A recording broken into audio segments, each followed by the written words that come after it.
Hello students, हम western political thought के chapter marks के बारे में बात कर रहे थे। उसके लिए हमने पहले देखा कि हमें मार्क्सवाद को जानना ज़रूरी है। तो हमने मार्क्सवाद की डेफिनेशन देखी थी, उसकी विशेषताएं देखी थी, इतिहास की आर्थिक व्याख्या का सिद्धांत देखा था, द्वंद्वात्मक भौतिकवाद का सिद्धांत देखा था।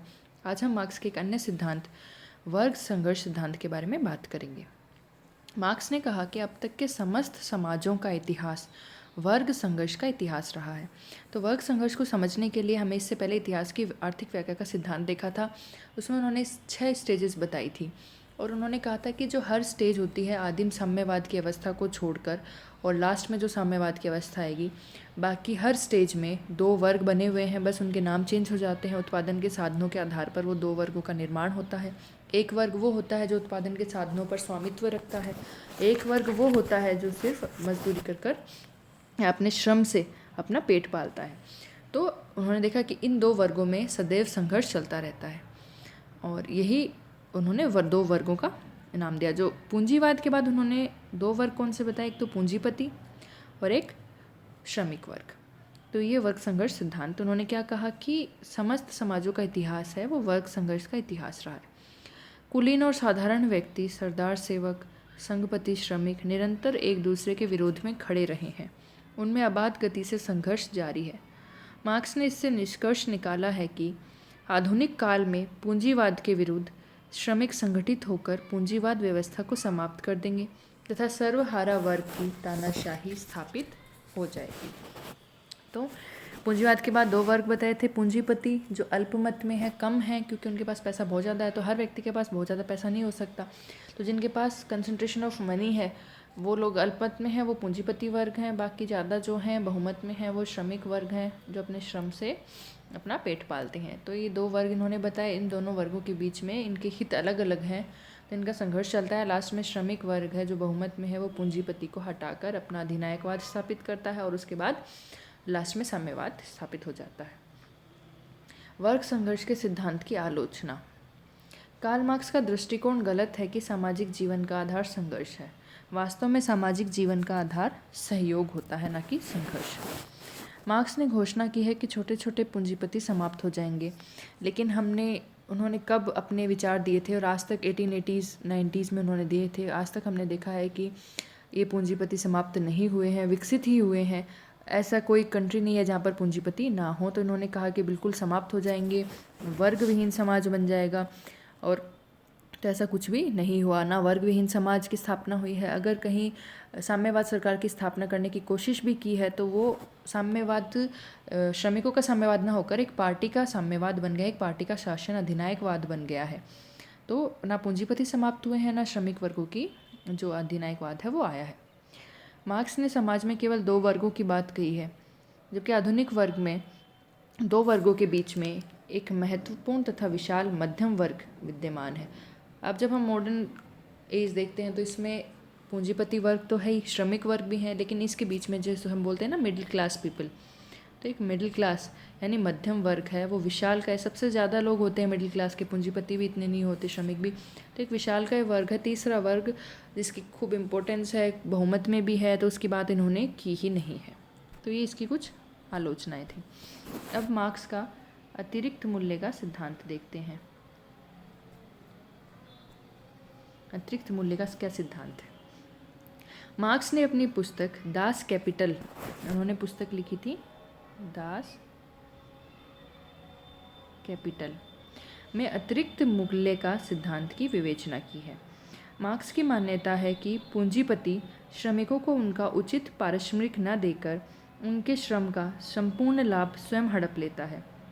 मार्क्स ने माना है कि किसी वस्तु का मूल्य इसलिए होता है क्योंकि उसमें मानवीय श्रम लगा है। दूसरे शब्दों में वस्तु के मूल्य का निर्धारण उस श्रम से होता है जो उस वस्तु के उत्पादन पर लगाया जाता है। यानी कि किसी मजदूर ने किसी वस्तु पर अपना श्रम लगाया है तो उसी के अकॉर्डिंग उसकी प्राइस डिसाइड होगी। जिस वस्तु पर अधिक श्रम लगा है, अधिक उन्होंने मेहनत की है, उस वस्तु का मूल्य अधिक होना चाहिए। और जिस वस्तु के उत्पादन पर कम श्रम लगा है, मजदूरों ने कम मेहनत की है, तो उसका मूल्य कम होना चाहिए या कम होता है। तो इस प्रकार मार्क्स का विचार है कि किसी वस्तु का वास्तविक मूल्य वह होता है जो उस पर व्यय किए गए श्रम के बराबर होता है, किंतु जब वह वस्तु बाजार में बिकती है तो वह ऊंचा मूल्य पाती है। इस प्रकार वस्तु के बाजार मूल्य व वास्तविक मूल्य के अंतर को पूंजीपति खुद हड़प लेता है। मार्क्स की दृष्टि में जो धन पूंजीपति द्वारा अपने पास रख लिया गया है वही धन अतिरिक्त मूल्य कहलाता है। स्वयं मार्क्स के शब्दों में अतिरिक्त मूल्य इन दो मूल्यों का अंतर है जिसे श्रमिक पैदा करता है और जिसे वह वास्तव में प्राप्त करता है। जैसे एक श्रमिक है, उसने अपना श्रम लगाया और एक पेन का निर्माण किया, तो उस श्रम के अकॉर्डिंग उस पेन की कीमत 10 रुपये होनी चाहिए। ठीक है, एक पेन की कीमत, ऐसे उसने खूब सारे पेन्स का निर्माण किया, लेकिन अब उस श्रम उसने बहुत अच्छी मेहनत की है, उस पेन को बनाया है, उसकी कीमत 10 रुपये है। बाज़ार में जाके वो पूंजीपति उसको 10 रुपये में बेच रहा है, लेकिन वो श्रमिक को उसे एक पेन बनाने के सिर्फ मान लो 2 रुपये दे रहा है। ठीक है, क्योंकि वो उसको कम से कम रुपये देगा तभी तो उसको अधिक से अधिक प्रॉफिट होगा। तो मार्क्स ये कहते हैं कि श्रमिक ने अपना श्रम लगाकर उस पेन का उत्पादन किया, उसकी कीमत बाज़ार में 10 रुपये है, तो उसने जो श्रम लगाया था वो उसकी कीमत है 10 रुपये, जबकि पूंजीपति है उसको सिर्फ 2 रुपये दे रहा है सैलरी के। ठीक है, जैसे श्रमिक है, उन्होंने पेन का उत्पादन किया, वो तो वो 10 रुपये में बेच रहा है, और उस पेन के लिए जो उसने श्रम किया उसके लिए वो उसको सिर्फ 2 रुपये सैलरी दे रहा है, फॉर एग्जाम्पल। तो उसने कहा कि जो श्रमिक ने प्राप्त किया यानी कि 2 रुपये, और जो वस्तु वह बाज़ार में जिस रुपये पे बिकी यानी 10 रुपये, तो इनका अंतर यानी 10 - 2 = 8, तो वो 8 रुपये है। ठीक है, श्रमिक को उसने उस पेन बनाने के कितने रुपए दिए? 2 रुपये। उस पेन को उसने कितने रुपए में बाहर बेचा? 10 रुपये में। तो जो 8 रुपये है वो क्या है? अतिरिक्त मूल्य इसने बताया है। वो अतिरिक्त मूल्य है, वो श्रमिक का होना चाहिए था, उसने उतना श्रम लगाया, लेकिन वो 8 रुपये पूंजीपति अपनी जेब में रख लेता है। जो प्रॉफिट मिलता है वो अपनी जेब में रख लेता है। तो यही उसने मार्क्स ने क्या कहा कि वास्तविक मूल्य और विक्रय मूल्य का अंतर, विक्रय मूल्य मतलब जितने में वो बिक रही है वो चीज़, और वास्तव में उसका मूल्य क्या है, वही उसका अंतर है, वो अतिरिक्त मूल्य है। इस संबंध में मार्क्स ने लिखा है कि यह वह मूल्य है जिसे पूंजीपति श्रमिकों के खून पसीने की कमाई पर पथकर के रूप में वसूल करता है। तो ये था इसका अतिरिक्त मूल्य का सिद्धांत। अब इसकी आलोचना देखते हैं। अब मार्क्स ने क्या उत्पादन का एकमात्र साधन श्रम को माना है। ठीक है, उन्होंने क्या कहा कि जितना श्रम लगाया उतने रुपए का वो पेन हो गया।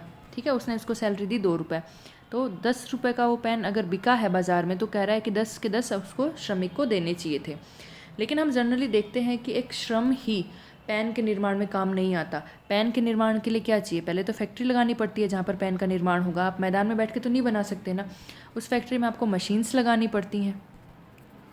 फैक्ट्री के लिए आपको सबसे पहले ज़मीन लेनी पड़ती है।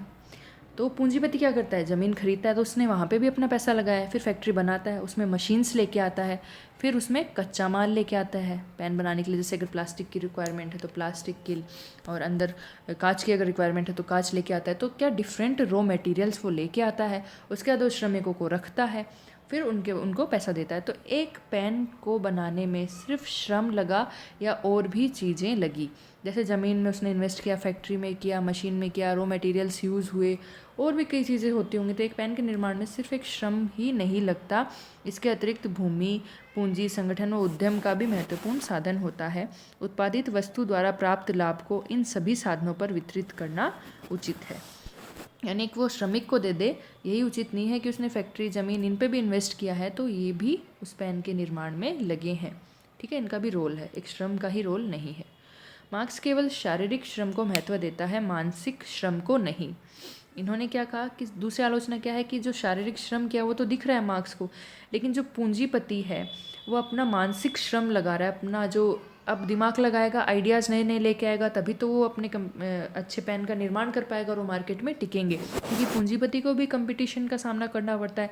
जैसे 2 फैक्ट्रीज़ हैं, दोनों ही पेन का निर्माण कर रही हैं, लेकिन एक पेन है वो अच्छा बिकता है, एक है वो नहीं बिक रहा है। तो यहाँ पर पूंजीपति को जो नहीं बिक रहा है उसको घाटा भी तो हो रहा है ना, और जो अच्छा बिक रहा है, इसका मतलब क्या है, इन दोनों को आपस में कंपटीशन का सामना करना पड़ता है। तो अच्छे पेन के निर्माण के लिए उसको क्या करना पड़ता है? नए आइडियाज़ लेके आने पड़ते हैं, तो मानसिक श्रम भी यूज़ करना पड़ता है। पूंजीपति अतिरिक्त मूल्य का प्रयोग मशीन लगाने व अन्य साधनों के उपयोग में करता है, किंतु वह यह भी कहता है कि मशीनों व कच्चे माल से कोई अतिरिक्त मूल्य प्राप्त नहीं होता, यह तो श्रमिकों के श्रम से ही प्राप्त होता है। तो मार्क्स के दोनों विचार परस्पर विरोधी हैं। एक तरफ तो वो कहते हैं कि भाई हाँ, मशीन लगाता है, कच्चा माल लगाता है, लेकिन इससे कोई अतिरिक्त मूल्य नहीं मिलता, सिर्फ श्रमिकों से ही मिलता है। तो अगर यह फैक्ट्री नहीं हो, मशीन्स नहीं हो, ज़मीन नहीं हो, तो श्रमिक काम करेंगे कहाँ? तो मानसिक श्रम को भी वो इग्नोर कर देते हैं, सिर्फ और शारीरिक श्रम को ही देखते हैं।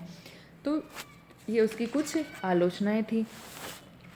अब हम देखते हैं कि सर्वहारा वर्ग का अधिनायकवाद का क्या मतलब है। जो मार्क्स ने कहा था कि सर्वहारा वर्ग का अधिनायकवाद स्थापित हो जाएगा, उसका क्या मतलब है। मार्क्स का कहना है कि द्वंद्वात्मक भौतिकवाद के सिद्धांत के अनुसार, जो मैंने बताया था, वाद, प्रतिवाद व संवाद। वाद क्या है यहाँ पर? पूंजीवाद। पूंजीवाद आया, वो प्रारंभिक अवस्था थी, फिर उसमें संघर्ष उत्पन्न हुआ पूंजीपति और श्रमिकों के बीच में, वो उसका प्रतिवाद था, और संघर्ष के परिणाम स्वरूप जो साम्यवादी अवस्था आई वो क्या है? संवाद। तो पूंजीवादी अवस्था के भौतिकवाद के सिद्धांत के अनुसार पूंजीवादी व्यवस्था में अंतर्निहित विरोध स्वभाव के कारण पूंजीपति वर्ग में संघर्ष होना अवश्यंभावी है। इस वर्ग संघर्ष में श्रमिक वर्ग संगठित होकर पूंजीपति वर्ग पर भरपूर प्रहार करेगा और रक्त क्रांति द्वारा पूंजीवाद को संपूर्ण रूप से नष्ट कर देगा। तो ये उन्होंने इसकी सर्वहारा अधिनायकवाद की विशेषताएं बताई हैं कि मार्क्स के अनुसार पूंजीवाद समाज में अल्पसंख्यक पूंजीपति वर्ग बहुसंख्यक श्रमिकों पर शासन करता है, जबकि श्रमिकों की तानाशाही में बहुसंख्यक श्रमिक वर्ग अल्पसंख्यक पूंजीपतियों पर शासन करेगा। इस प्रकार यह पूंजीवाद शासन की तुलना में अधिक लोकतांत्रिक होगा। तो इन्होंने क्या बताया कि क्या होगा? अधिनायकवाद आएगा तब कि फिलहाल तो पूंजीपति हैं वो कम मात्रा में हैं, वो शासन कर रहे हैं श्रमिकों पे, फिर जो श्रमिक हैं ज़्यादा मात्रा में हैं वो शासन करेंगे जो पूंजीपति जो कम मात्रा में हैं उन पे। तो ये ज़्यादा लोकतांत्रिक व्यवस्था है कि ज़्यादा लोग शासन में भाग ले पा रहे हैं। दूसरा इन्होंने विशेषता बताई कि श्रमिकों के अधिनायकवादी शासन में निजी संपत्ति का उन्मूलन किया जाएगा और उत्पादन और वितरण के साधनों पर राज्य का एकाधिकार हो जाएगा। मैंने बताया था पहले भी कि अधिनायकवाद स्थापित होगा, उसके बाद क्या होगा कि निजी संपत्ति है जो पूंजीपति हैं उनको समाप्त कर दिया जाएगा, कि कोई भी व्यक्ति निजी संपत्ति नहीं रख सकता, सबकी संपत्ति सामाजिक है, हर व्यक्ति अपनी योग्यता के अनुसार काम करेगा और अपनी आवश्यकता के अनुसार उसको व्यक्तियों को मिल जाएगा। ठीक है, तो ये उन्होंने क्या बताया कि अधिनायकवाद में ऐसा होगा कि कोई निजी संपत्ति नहीं रखेगा, सारी संपत्ति किसकी होगी? राज्य की होगी, और राज्य व्यक्तियों को उनकी आवश्यकता अनुसार दे देगा और व्यक्ति हैं वो सारे राज्य के लिए काम करेंगे। तीसरी विशेषता इन्होंने क्या बताई कि श्रमिकों की तानाशाही में पूंजीपति वर्ग को बलपूर्वक दबा दिया जाएगा जिससे भविष्य में वह पुनः सिर न उठा सके। चौथी विशेषता, श्रमिकों की तानाशाही की स्थिति में राज्य एक संक्रमणकालीन अवस्था में है।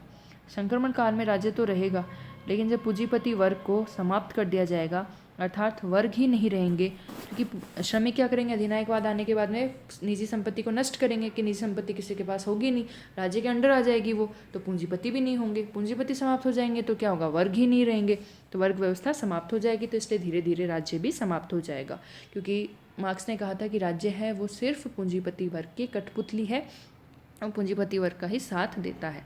तो उन्होंने कहा अगर पूंजीपति वर्ग ही नहीं रहेगा तो राज्य भी नहीं रहेगा। एंजल्स के शब्दों में, जब श्रमिक वर्ग राज्य की संपूर्ण शक्ति प्राप्त कर लेता है तो वर्ग के सभी मतभेदों व विरोधों को समाप्त कर देता है और परिणाम स्वरूप राज्य के रूप में समाप्त हो जाता है। ठीक है, तो ये उन्होंने बताया था कि जो अधिनायकवाद है वो क्या होगा, उसकी विशेषताएं क्या होगी और उस अधिनायकवाद में क्या क्या सिस्टम्स है वो काम करेंगे। अगले लेक्चर में हम देखेंगे वर्ग विहीन व राज्य विहीन समाज का मतलब क्या है।